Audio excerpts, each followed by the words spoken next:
지금부터 100여 년 전 미국의 어느 시골 마을에 한 여인이 외아들과 함께 살고 있었습니다. 이 여인은 낮에는 양계를 하고 밤에는 싹바르지를 해서 아들의 학비를 준비했습니다. 어머니의 고생하는 은혜에 보답하기 위해서 이 아들은 열심히 부지런히 공부했고 고등학교를 졸업할 때 수석으로 졸업하게 되었습니다. 미국에서는 고등학교에 수석을 하게 되면은 대통령상을 줬어요. 그래서 대통령상을 받게 되었어요. 그러나 어머니에게는 졸업식장에 입고 갈 변변한 옷이 없었어요. 그래서 이 어머니가 아들에게 말합니다. 얘야, 내가 내 졸업식장에 가기는 가야겠다만 갑자기 급한 일이 생겨서 갈 수가 없구나. 이 아들이 어머니의 치맛자락을 잡고 앞에 무릎 꿇고 간절히 울며 매달립니다. 어머니 안에 계신 졸업식장 내게는 아무 의미가 없습니다. 어머님이 바라봐 주지 않는 금메달은 내게 아무런 가치가 없습니다. 내 목에 걸어진 금메달 어머니 목에 걸어둘 수 없다면 지난 3년이 내게는 아무런 의미가 없습니다.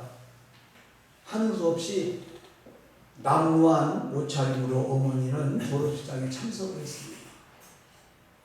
아들이 졸업식장에서 답사를 하고 영광스러운 메달을 들고 자기 자리에 앉는 것이 아니라 한 모퉁이에 남루한 옷차림을 한 어머니를 향해 달려갑니다. 그리고 금메달을 목에서 벗어서 어머니 목에 걸어드립니다. 이 메달은 어머니의 몫입니다. 이 아들은 더 열심히 해서 미국의 제28대 대통령이 되었습니다. 그분이 바로 윌슨 대통령입니다. 그는 이 땅의 자녀들의 가슴 속에 어머니의 사랑과 은혜에 감사하는 마음을 그러니까 불을 일게 하려고 전 국민에게 부모의 사랑을 가슴에 새기게 하려고 1914년 국회의원들의 동의를 얻어가지고 5월 둘째 주를 어머니 날로 정합니다. 바로 이것이 오늘 우리가 기념하는 어버이날의 시작이 되었습니다. 우리나라는 1956년에 국무회의에서 그러니까 5월 8일을 어버이날로 지정했어요. 아니, 어머니날로 지정했습니다. 어머니날로. 그랬더니 아버지들이 왜 어버이날만 정하냐? 그럼 우리도 아버지의 날을 정하자 해가지고 국가에다 건의를 했습니다. 그래서 1973년 3월 30일 대통령령으로 어버이날을 정합니다. 함께 어머니날을 어버이날로 정했어요. 그래서 오늘 어버이날로 드립니다.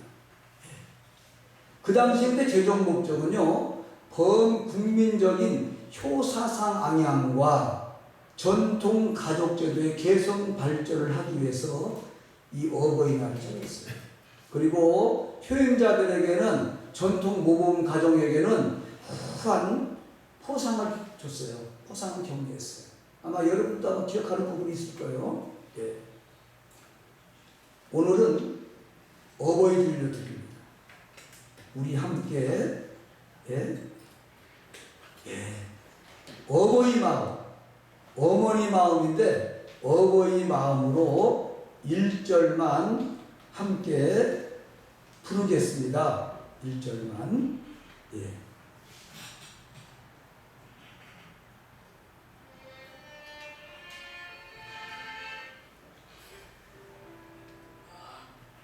지금부터 판을 좀 띄워주세요.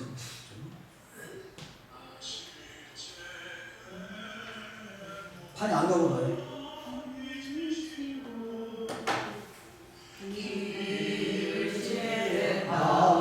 낯으로 애쓰는 마음, 쉰 자리 마른 자리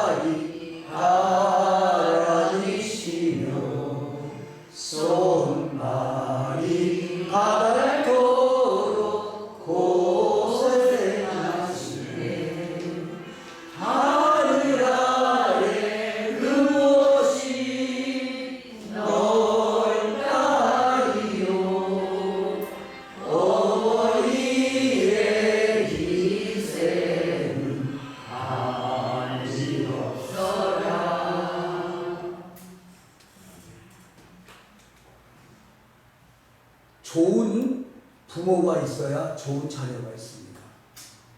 또 좋은 자녀가 있어야 좋은 부모가 있습니다. 성도 모두가 좋은 자녀와 부모가 되시기 바랍니다.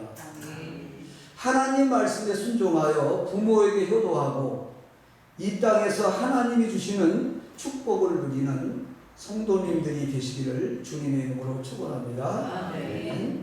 오늘 저는 어버이 은혜라는 제목으로 말씀의 은혜를 나누려고 합니다. 함께 따라하겠습니다. 하나님 은혜에 감사합니다. 하나님 은혜에 감사합니다. 부모님 은혜에 감사합니다. 부모님 은혜에 감사합니다. 예. 가정이라고 하는 것은 하나님께서 인류의 행복을 위해 우리에게 선물로 주신 사랑의 공동체입니다. 그래서 가정은 늘 주님의 사랑 가운데 화목해야 합니다. 저번에도 내가 소개한 적이 있지만 아빠 우리는 가난한데 왜 이렇게 행복하지? 여러분 가난해도 행복할 수 있습니까? 예? 우리에게 많은 생각을 하는 이 김병현 목사님의 이야기예요. 저도 이 책을 읽고 감동을 참 많이 받았어요.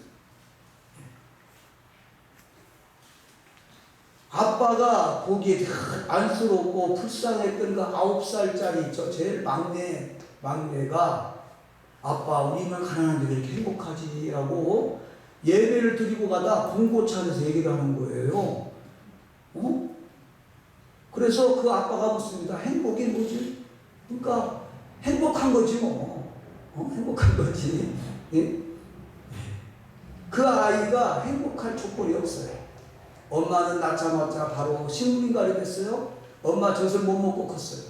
얼마나 불쌍해요. 응?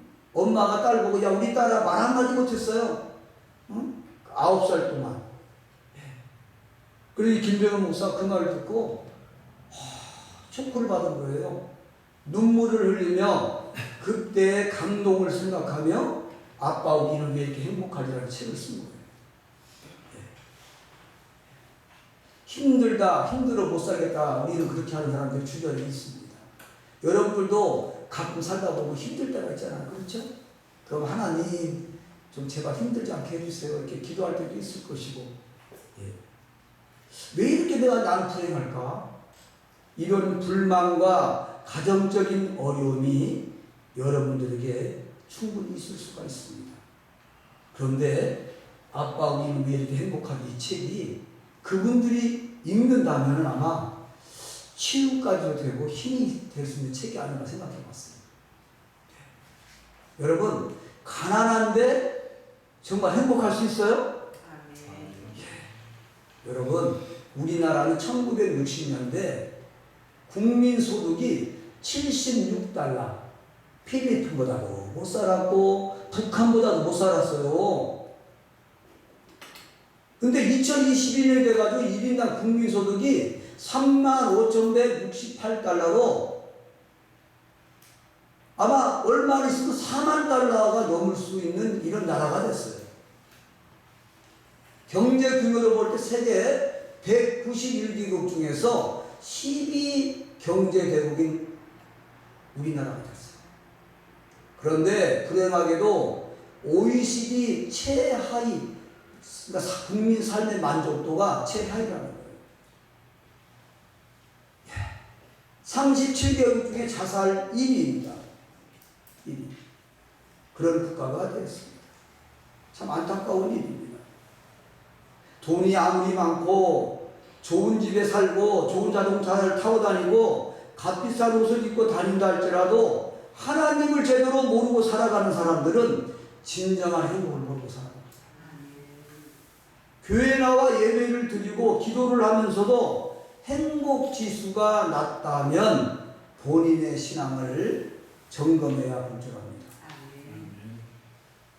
우리 예수를 믿는 가정은 늘 하나님 사랑 안에서 하나가 되어야 돼요. 하나가. 이 교회 공동체 안에서도 하나가 되어야 해요.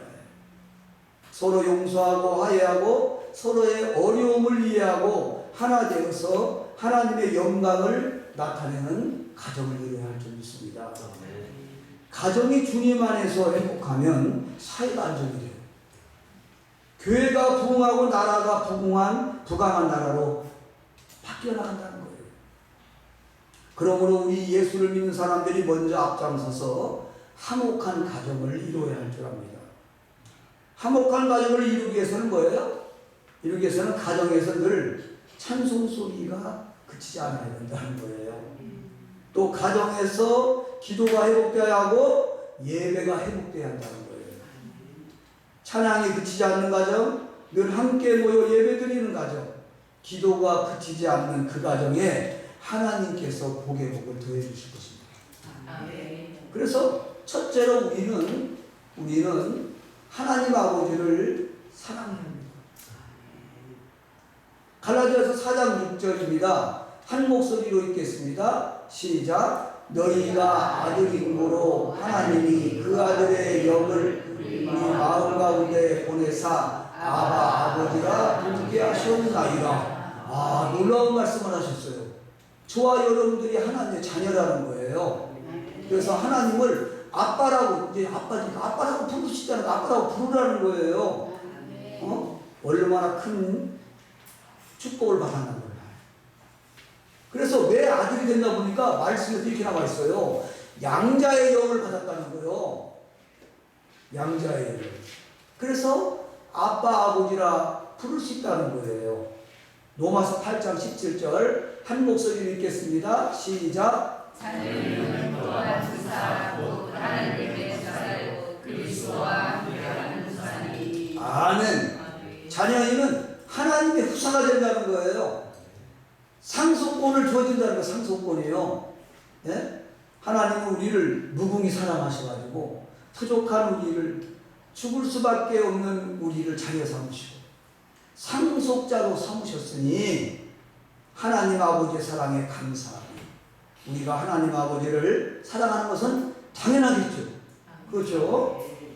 세상에 그 무엇보다도 먼저 하나님을 사랑해요. 정말 그 무엇보다도. 아무리 자식이 이쁘고 해도 자식보다도 하나님을 더 사랑해요. 네?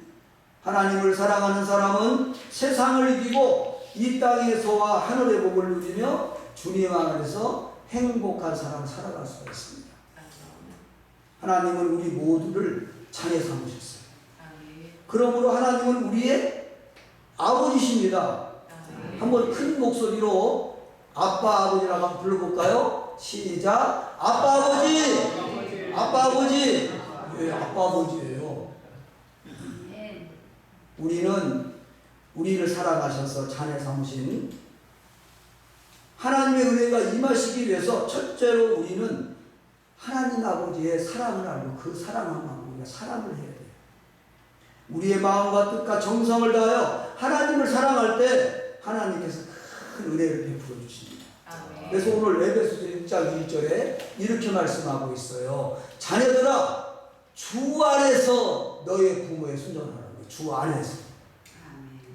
주 안에서, 주님의 사랑 안에서. 이것이 옳으리라. 하나님의 은혜 가운데, 하나님의 사랑 가운데 부모님을 잘 섬기라는 거예요. 예? 하나님의 뜻대로 살아가게 될 때 우리는 부모님을 기쁘게 하는 삶을 살아갈 수가 있습니다. 우리가 믿고 섬기는 하나님은 사랑의 하나님 아버지십니다. 요한일서 4장 16절 한 목소리로 읽겠습니다. 시작. 우리를 사랑하시는 사랑을 우리가 알고 믿었노니 하나님은 사랑이시라. 사랑 안에 거하는 자는 하나님 안에 거하고 하나님도 그의 안에 거하시느니라. 아멘. 하나님은 사랑이시오. 사랑이시오. 하나님이 우리를 얼마나 사랑하시는지 우리가 죄 가운데 있을 때 우리를 죄에서 구원하시기 위해서 어떻게 해요? 이 땅에 예수라는 이름으로 오셔서 십자가에 죽기까지 사랑하셨어요. 그래서 우리가 요한복음 3장 16절 우리가 잘 아는 내용이잖아요.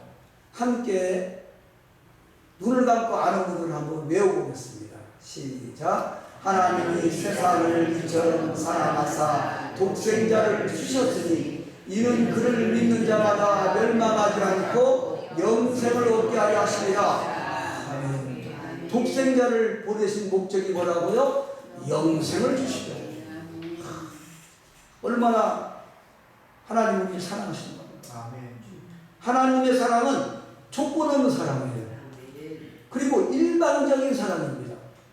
우리가 아직 죄인으로 있을 때 사랑받을 만한 아무런 자격도 조건도 갖추지 않았을 때 하나님은 우리를 사랑하셨어요. 로마서 5장 8절에 이렇게 말씀합니다. 함께 읽겠습니다. 우리가 아직 죄인되었을 때 그리스도께서 우리를 위하여 죽으심으로 하나님께서 우리에 대한 자기의 사랑을 확증하셨습니다. 우리를 위해 죽으심으로 자기의 사랑을 확증하신 분이 바로 하나님 아버지십니다. 요한일서 4장 10절에 이렇게 말씀하고 있어요. 사랑은 여기 있으니 우리가 하나님을 사랑하는 것이 아니라는 거예요. 하나님이 우리를 먼저 사랑하셨다는 거예요. 하나님이 저와 여러분들을 먼저 사랑하셨습니다. 우리는 갚을래야 갚을 수 없는 사랑의 빛을 주고 지금 이 세상을 살아가잖아요. 우리는 평생을 그 빛을 갖기 위해서 살아가야 돼요. 얼마나 감사한지 모릅니다. 우리가 사랑받을 만한 아무 자격도 없었는데 무조건적으로 우리를 먼저 사랑하신 하나님 아버지, 이 사랑에 감사하며 감격하며 살아가는 자녀들이 다 되어야 할 줄 믿습니다. 마태복음 22장 37절에 이렇게 말씀하고 있어요. 함께 읽겠습니다. 예수께서 이르시되 내 마음을 다하고 목숨을 다하고 뜻을 다하여 주 너의 하나님을 사랑하라 하셨으니 아멘. 이게 우리가 마땅히 당연히 해야 할 일이에요. 당연히 해야 할 일이에요. 여러분, 마음과 뜻과 정성을 다하여 우리 주 하나님을 사랑하시기 바랍니다. 아멘. 그래서 우리를 창세기 1장 27절로 28절에 보면 하나님이 우리의 모습을 자기 형상대로 만들었다는 거예요. 남자와 여자를 창조하시고 28절 함께 읽겠습니다. 시작. 하나님이 그들에게 복을 주시며 그들에게 이르시되 생육하고 번성하여 땅에 충만하라. 땅을 정복하라. 바다의 고기와 공중의 새와 땅에 움직이는 모든 생물을 다스리라. 아멘. 놀라운 축복을 주셨어요. 놀라운 축복을. 우리는 생육하고 번성해야 돼요. 땅에 충만해야 돼요.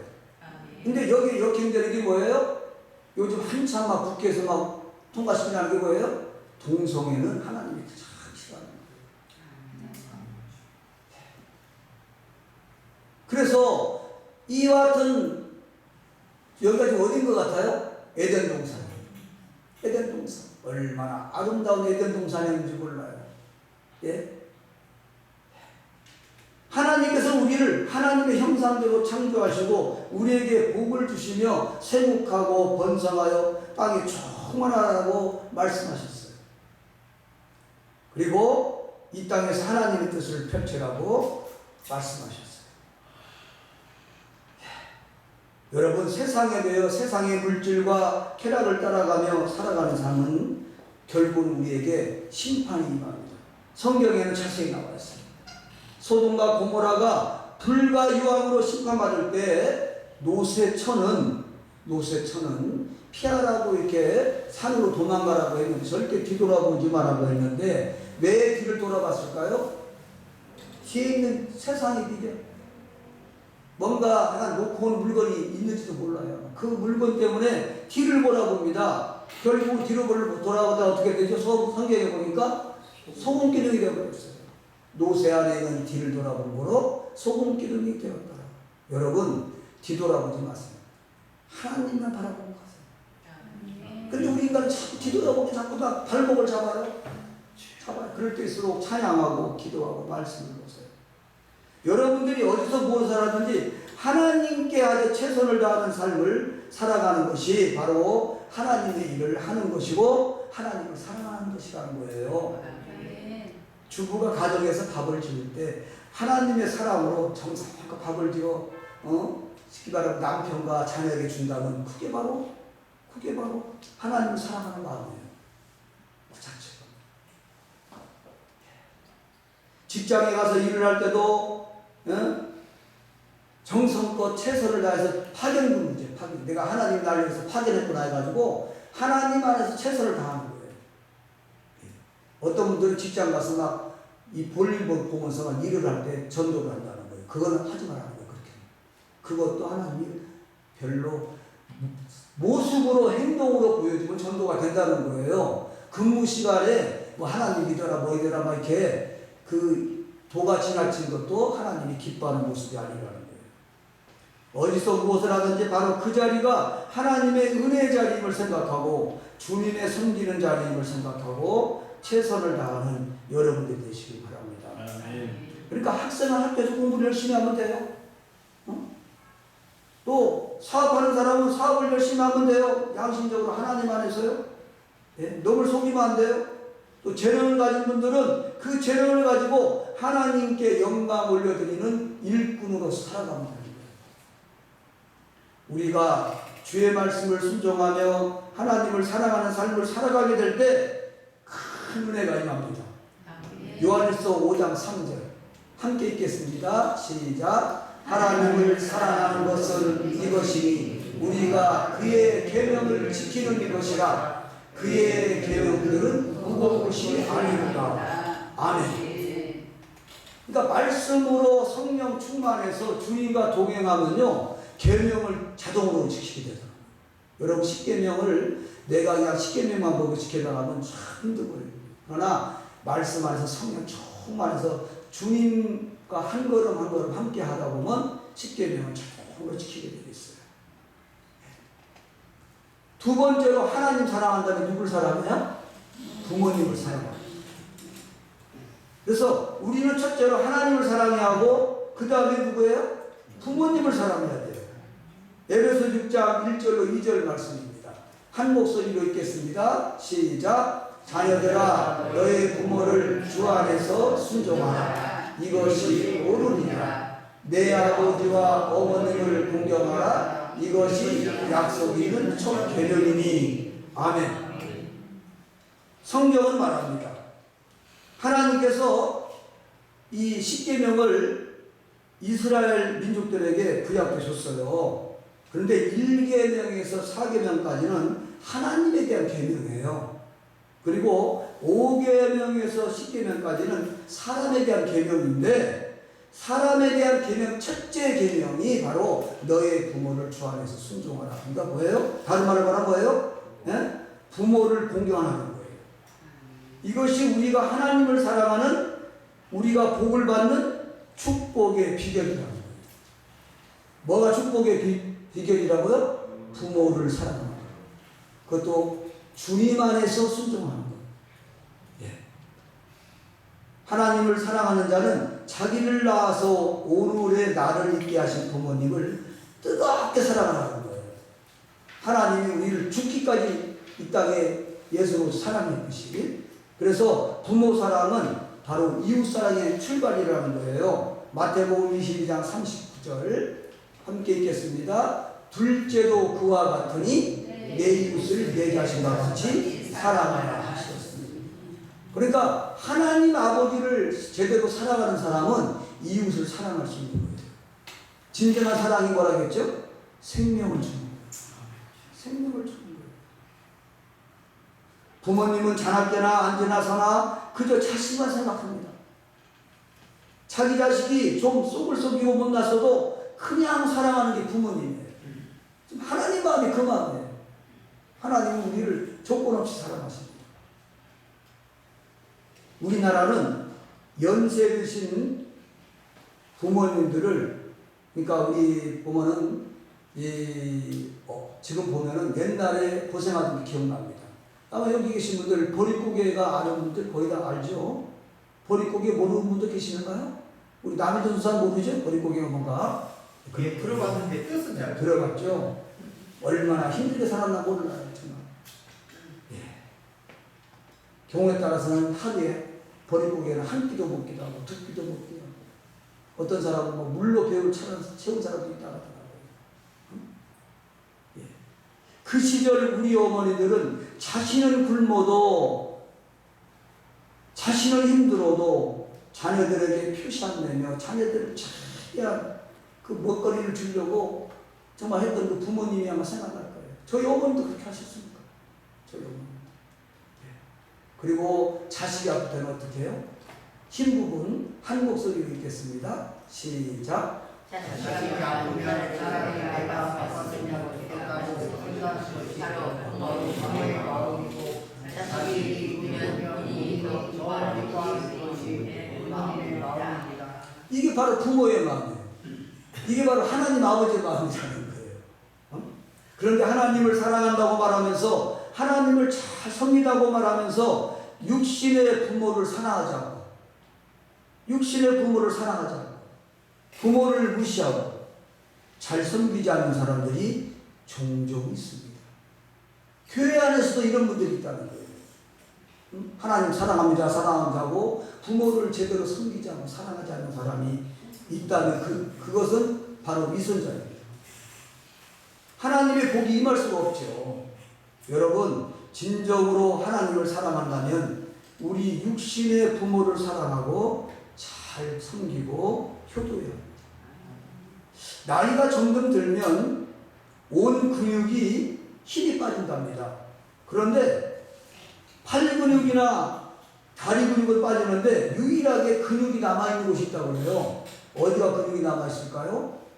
여러분들 나이 드시면 이상하게도요, 팔다리 근육은 다 빠지는데 목의 근육은 그대로 있답니다. 그래가지고 연세 드시게 되면 나이가 들면 말이 많답니다. 그리고 목소리가 커진대요. 그러니까 젊은 자녀들이 부모에게 막 잔소리하지 말라고 막 그러는데 그렇게 하지 말라는 거예요. 예? 잔소리할 때 부모가 건강하실 때라는 거예요. 말부터도 적어지면 그때는 진짜로 마지막이 가까운 거라는 거예요. 그러니까 부모님이 계실 때 효도 잘하고 말 많고 잔소리 많이 해도 아직 건강하셔서 잔소리 하는구나, 그렇게 생각하고 오히려 감사하며 사랑으로 부모님 모시고 섬기는 여러분 되시기 바랍니다. 예수님께서는 십자가에 달려 돌아가시는 그 자리에서 고통당하시는 가운데 제자 요한에게 육신의 어머니 마리아를 부탁하는 장면이 나와요. 요한복음 19장 26절 함께 읽겠습니다. 예수께서 그 모친과 사랑하시는 제자가 곁에 섰는 것을 보시고 그 모친께 말씀하시되 여자여 보소서 아들이니라 하시고, 누구 보고 아들이냐면 요한이 아들이라는 거예요. 그래가지고 27절에 보면 이렇게 나와 있어요. 또 그 제자에게 이르시되 보라 내 어머니라 하신데 그때부터 그 제자가 자기 집에 오시라.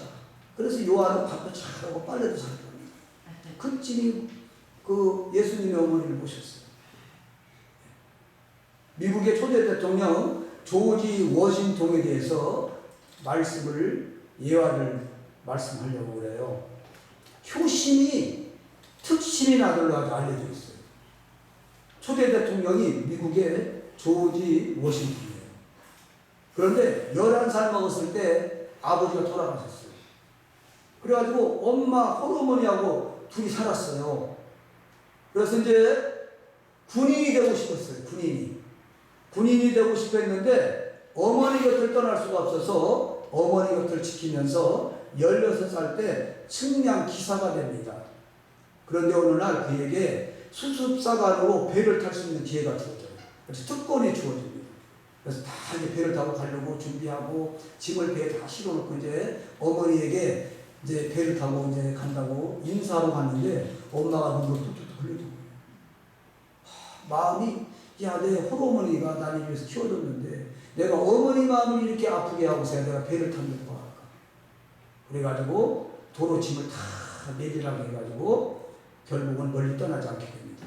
그러자 어머니가 그 아들에게 너무 자랑스러워서 이렇게 말을 해요. 이렇게 힐 부분부터 읽겠습니다. 시작. 조지, 하나님께서는 부모를 공경하는 자녀를 축복하신다고 약속하셨다. 나는 내가 어디로 가든지 하나님께서 너를 축복하시라고 묻는다. 아멘. 하나님은 부모에게 효도하는 사람을 분명히 축복하십니다. 이렇게 늘 어머니를 생각하고 살폈던 그 효도했던 아들이 영국과의 독립전쟁에서 총 4년간이 돼요. 그래가지고 공을 세웁니다. 공을 세웁니다. 그래가지고 나중에 미국의 초대 대통령이 됐어요. 예. 이 조지 워싱턴 대통령은 미국 역사상 만장일치로 초대 대통령으로 추대를 받게 돼요. 그래서 1대2대 대통령을 한 다음에 그 다음도 계속 막 추대를 했는데 내가 계속 하게 되면 이거는 좋은 모양새가 아니라 네? 그래서 앞으로 내가 미국의 민주주의를 위해서 내가 내려놓겠다. 그 내후에 세워질 대통령들에게 좋은 선례를 남기기 위해서 대통령직을 내려놓습니다. 그 자리를 마다하고 다음 사람에게 대통령직을 내려준 훌륭한 대통령으로 미국 역사 가운데 남게 되었어요. 그러니까 부모님을 참 섬기는 자가 뭐예요? 하나님은 복을 내려주셔요. 에베소 6장 3절 함께 읽겠습니다. 시작. 이로써 내가 잘되고 땅에서 장수하리라. 아멘. 잘된다는 의미는 이건 놀라운 얘기예요. 그 안에 다 들어있는 거예요. 그리고 어떻게 하신다고요? 이 땅에서도 장수하다가 하나님의 일을 하다가 하늘나라로 오게 하신다는 거예요.